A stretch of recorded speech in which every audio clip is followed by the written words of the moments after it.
So this is a very, shall they say, interesting turn of events that occurred in the last 48 hours or so. Hey everyone, this is Kevin the Failed Journalist, and if you notice a mess in the background, please forgive it. That's one of the reasons we are starting in this small frame rather than do the usual big frame, small frame technique that we normally do. This news kind of caught me in the middle of a project of sorts, and I was going to clean up the background, but considering the hot mess that this all is, I kind of figured it was almost poetic justice at this point. So anyway, obviously, a lot of people have some thoughts. Well, not have thoughts. They want to know what my thoughts are. They have thoughts too, but they want to know what my thoughts are on this news that Warner Brothers has pretty much completely shattered the theatrical window in theaters, and what this is being called the death toll of movie theaters. That this is it. Movie theaters are done. In fact, I've seen many YouTube videos where people are saying the theaters are done. This is the final death knell. This was the plan all along. And you know what? Maybe it was. Maybe it was. And I'm not going to sit here and lie and say this doesn't disturb me. This bothers me quite a little bit. But here's the thing. Ironically, I'm an optimist when it comes to movie theaters. I just have a really, really hard time believing that this 100-year-old tradition is just going to go away because people can stream on TV. Granted, people say but the music industry went completely streaming. Yeah, but they still make vinyl. In fact, vinyl made a comeback. They still make CDs. There are companies out there who are actually still dedicated to, music as, a physical product, and people still buy sound systems that are not tailor-made for streaming, but are made for, CDs and vinyl. So one of the things that I want to start out by saying is that usually the future is not as bleak as people think it is when something new comes along. Yes, things change, and I never said they never would change, but things change, and what normally happens is rather than one thing going completely away, it usually just looks a little different in the future. Even people who say things like, well, Blockbuster went away. Yes, Blockbuster went away. But did the need for same-day, in-person, renting physical movies go away? Technically, no. There's still Redbox out there, and there are still kiosk machines. So it's not the business it used to be, but it is still there.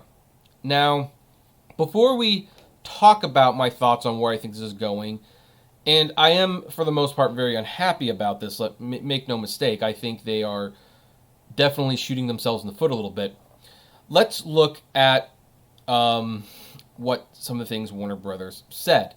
For those of you who are not aware, although you probably are, Warner Brothers' entire 2021 release date, including The Little Things, Judas and the Black Messiah, Tom and Jerry, Godzilla vs. Kong, Mortal Kombat, The Conjuring, Space Jam: A New Legacy, The Matrix 4, as if anyone wanted to see that, are all going to be debuting day and date in both theaters and HBO Max.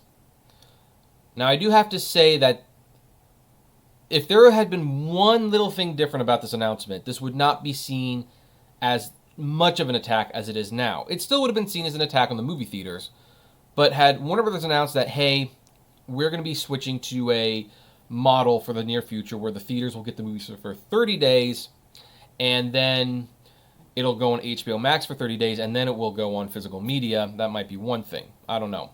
Maybe the clickbait would still be out there.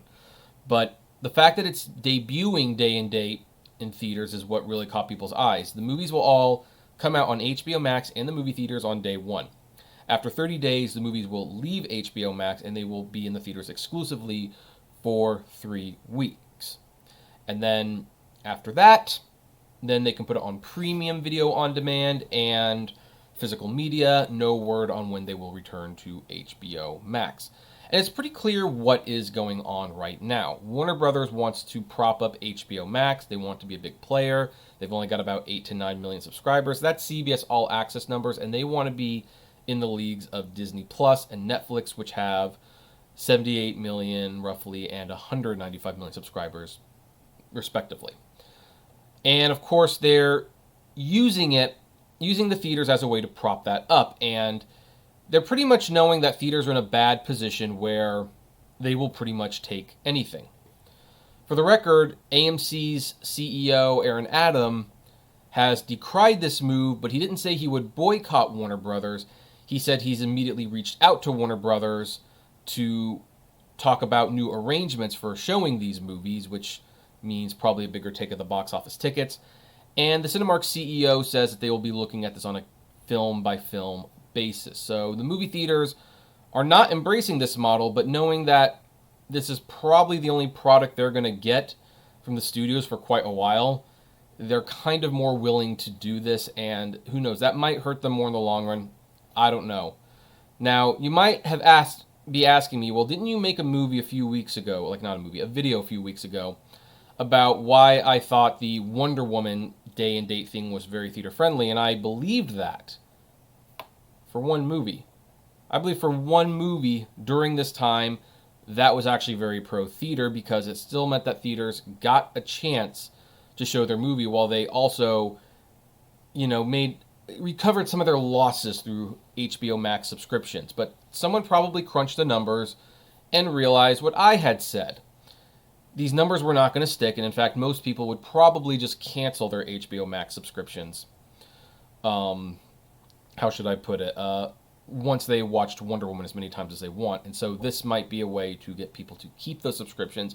They are even, in fact, offering 6-month annual memberships for HBO Max for like a discount of 12 or 20%. So if you wanted to sign up for HBO Max but have kind of been holding on, honestly, now might be a good time to do it. You're going to save some money. But it's pretty clear that that's what Warner Bros. Is doing. And I'm a little bit more annoyed that they're now doing it for all the movies. I think that's pretty anti-movie theater.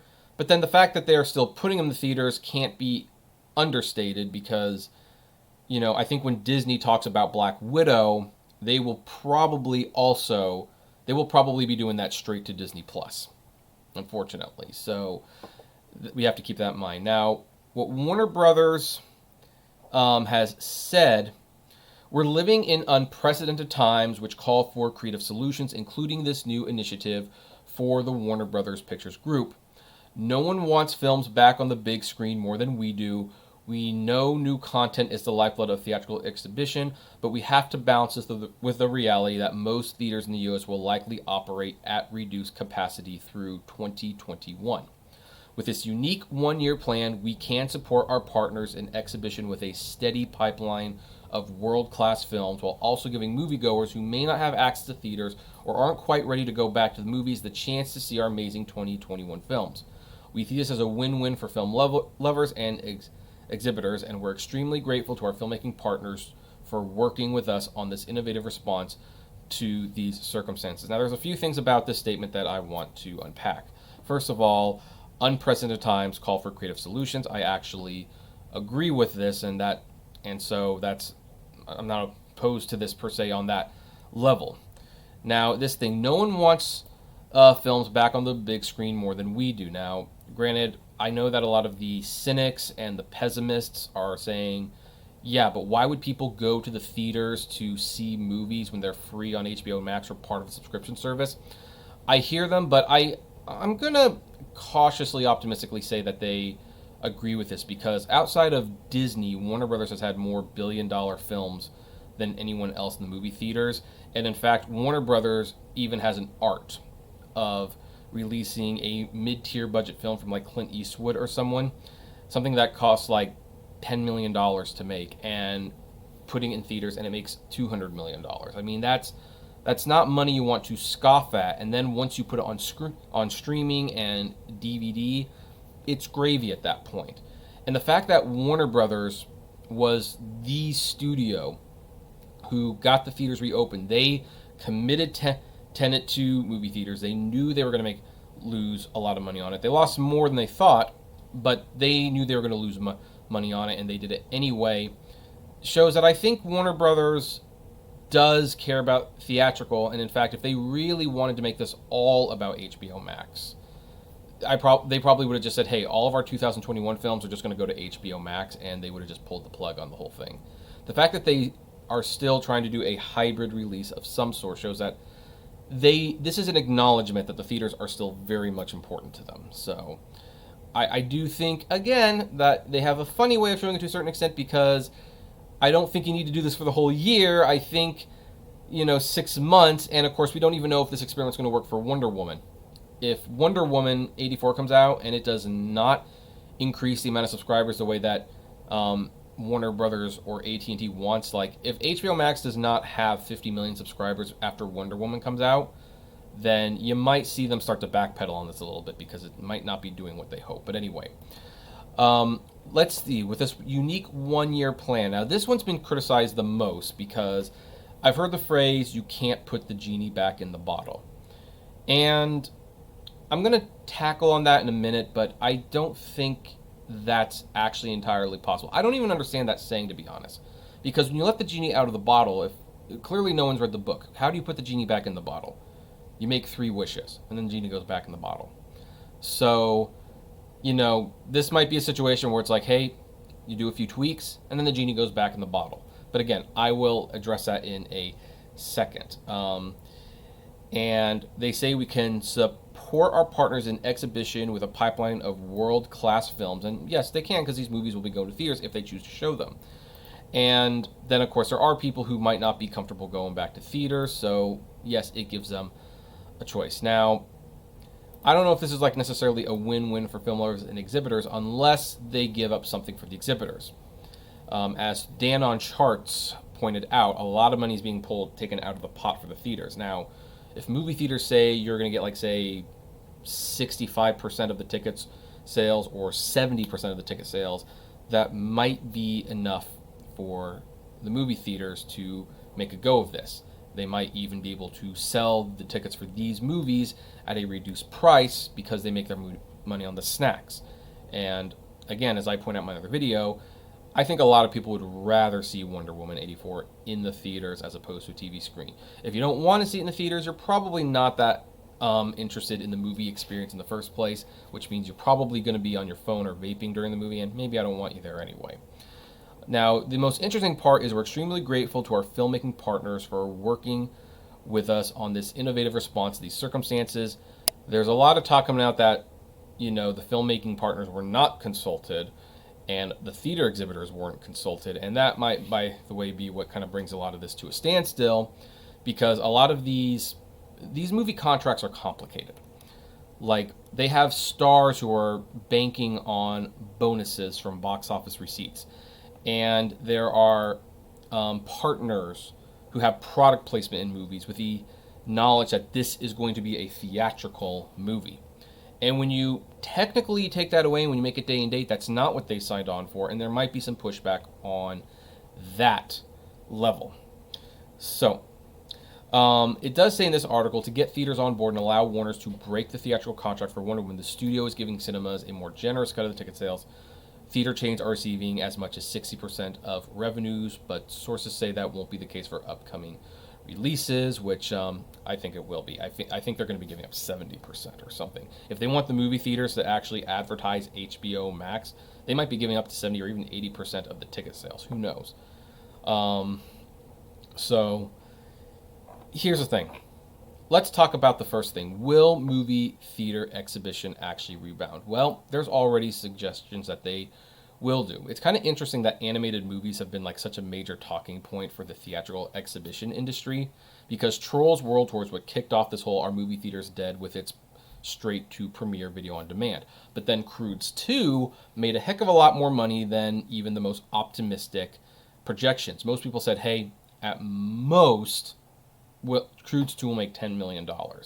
They were expecting $4 to $5 million. It made more than $14 million. Now, that's not a whole lot to brag about in and of itself, but as the national cinemedia boss Tom Lesinski says, that this shows that theatrical exhibition will turn around. It's an issue of not if, but when. So, as this article pointed out, judging by the 14 million box office tally for The Croods: A New Age over the 5-day Thanksgiving weekend span, the theatrical movie business will rebound in the view of National Cinema Media CEO Tom Lesinski. Speaking Tuesday at the Bank of America Securities Leverage Finance Virtual Conference, the execs took note of the sequel's ability to outdo Warner Brothers' Tenet despite having only 45% of the U.S. theaters available. Remember, Tenet had 70%. That's something to keep in mind. He said, it's a good indication of not if this industry is going to recover, but when. Consumers are going to come back. He didn't make predictions about exact gross numbers or the length of the recovery. Casting a glance in the rearview mirror, he said the steady attendance level between 2009 and 2019 is remarkable given the welter of competition faced by the theatrical movie business. Like many industry partisans, he expects significant pent-up demand to be expressed in the months and years to come. Lazinski, a former executive at Paramount and Warner Brothers, took the helm at NCM last year, said he expects a gradual return of moviegoers in the first quarter of 2021. The planned release of James Bond film No Time to Die in April will be a key benchmark leading to a solid summer slate. He said, I don't believe that the pandemic is going to have a significant effect on people's behavior. He said in terms of people staying away in the months to come or even permanently, as some analysts and industry observers predict. He issued the caveat that many variables exist in terms of the COVID-19 environment and the decisions of safety officials and authorities as to where movie theaters reopen, plus rollouts or vaccinations. And he says different studios will be testing different windows and different availability. So he kind of actually predicted this Warner Brothers thing. But he remains confident that consumers will come back to the theaters as soon as there's a real release schedule, which I predicted when I saw how well Hocus Pocus of all things did when everything was shut down, because that kind of shows that, there's certain movies people still just want to see in theaters. But maybe the biggest thing I want to talk about, and this is something that I'm not seeing a lot of YouTubers talking about, is what do investors think about this move? What do the investors think about it? Because you know what? There's a lot of people, and I do call them clickbait because, these are average Joes. They're people who just want to save money. They want to watch Wonder Woman for free. They're not thinking about the finances of this. They don't realize that what Warner Brothers is doing right here, this thing, they are going to take a bath. You think they lost money on Tenet? They are going to lose so much more money by doing this, but they're willing to take it to prop up HBO Max. And I do sense by all the comments and all the things about how, Warner Brothers went out of their way to praise the theaters and everything, they do want to return to movie theaters at some point because they know that they make more money when you have it on top. As I pointed out with my Mulan videos, Mulan was a huge financial failure. By skipping the theatrical release, you didn't make Disney Plus stronger or more desirable, you just cut out a revenue source, and that's how it's going to be.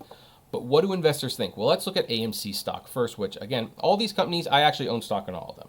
So AMC stock, this is December 3rd, and see this dip? This was the dip based on the announcement of Warner Brothers. And as you can see, it ended the market down 82 cents, or 18.36% it dipped. It's still going down a little bit, so that shows that, yes, investors think this is going to hurt AMC. Now let's look at IMAX. This was where their stock was going. And December 3rd, the announcement comes. Oop, big dip.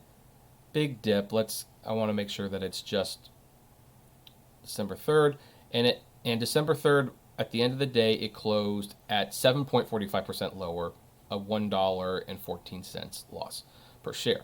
However, there's a little bit of a rebound for IMAX today, and there's a reason for that. IMAX is a specialty format, and people will pay to see things on IMAX even if it's readily available at home. Now let's go to Cinemark. Again, huge dip after that announcement. It got all the way down, 21.28% dip, a drop of $3.59 a share. It's bounced back a little today, but it's still down from the $18 it was just a couple days ago. So those are the theaters that are publicly traded in America. Apparently, Cineworld actually got a boost in their stock price, although that might be because there's rumors that they're close to closing a deal with Universal. Now, what does this say? This says that investors definitely feel that this will hurt movie theaters. And as a result, they're getting out of their stock. I'm not selling my stock just yet. I'm going to keep it around. In fact, after this dip, to be honest, I might even buy more. Because as you can see, there was some pretty steady recovery for most of these stocks over the last month. So I will probably keep my investment. But what about AT&T, which owns Warner Brothers and Warner Media? What happened to them? Well, they did have a spike, but let's look at this. Here's December 3rd, and at the end of December 3rd, their stock went up 1.25%, 36 cents. That's it. Stock just went up 36 cents. Right now, it's up 2.42% or 70 cents a share. So let's look at this. AMC, and let's go back to the day thing, goes down about 30 cents a share. Well, actually, it went about 63 cents a share. IMAX goes down. Let's do the week. They go down about $1.14 a share. Cinemark goes down about $3.59 a share. But AT&T, the one who's shaking this up on the end of the trading day, goes up 36 measly cents. And today it peaked at 88 cents. The highest it got from this announcement so far is a less than $1 price increase on the stock. So here's what this says to me. It says that investors are actually very certain that this is going to hurt the movie theater exhibition. But it also says they're not really sure if this will help AT&T. We don't know how many subscribers are going to go to HBO Max just because they made this announcement. They don't know if there will be any more money made because, of course, money will be lost, especially on movies like Wonder Woman and stuff like that. Superhero movies make bank money because people see them multiple times in theaters. That means there are people who will see the movie 4, 5, 6 times and pay for an individual ticket every single time. You do this on HBO Max, you are removing that once, twice, third, fourth time. Heck, I saw Avengers Endgame twice in theaters, and that I don't see a whole lot of movies twice in theaters. I try to see no superhero movies more than twice in theaters. So that kind of goes to show the power of the superhero movie. So investors were not necessarily blown away by this as a positive thing for AT&T. And I think they know what exhibitors know and what Warner Brothers even knows. There's more money to be made in the movie theater, and people will rebound. I mean, here's the thing. AT&T announces as there's a light at the end of the tunnel that they're going to start bringing things to streaming, and the investors are kind of lukewarm about this. They really are. But let's go back to, a month for all of these. You'll notice these huge spikes. What are these spikes? This is news that a vaccination is coming. That's how confident the investors were there. Now, they might be a little less confident because of what Warner Brothers did, but just because they're less confident in the movie theaters being okay because of what Warner Brothers did, they don't necessarily think it's a great move for Warner Brothers themselves. So, my personal final opinion on this, I know this has been like a long video, a little long-winded, I know. I think we're just going to have to wait and see what happens. This news does not make me happy. I will admit that this takes me out of the category of I'm certain movie theaters will recover to I'm not as certain anymore. I'm not going to sell my stock. I'm going to keep the stock. I do have that much faith. But I just have but at the end of the day, I'm still going to be an optimist because I think the studios make too much money at the movie theaters. I think they will definitely want to prop up HBO Max, but in the future, this is going to show something new. Like once they start going back to the quid pro quo and they start releasing movies in theaters for 90 days, and then if the knowledge that is going to go to HBO Max after 90 days is common knowledge, then people will keep their HBO Max subscriptions because, hey, they'll get the movies anyway. And for people who want to see them in theaters, they'll pay to see it. And then there's the other thing, the elephant in the room that no one's talking about. Warner Brothers made a decision without finding out if the Wonder Woman experiment is even successful. If Wonder Woman's 84 experiment is not a success, if it does not bring in the amount of HBO Max subscribers that they need, and if a couple movies go by and they find out they're losing more money because they're like, this isn't bringing in the subscribers that we thought, then that could be it. Because another thing they have to keep in mind is the slate of films. Yes, people do want to see Wonder Woman. They want to see it badly enough that they will probably subscribe to HBO Max to do it.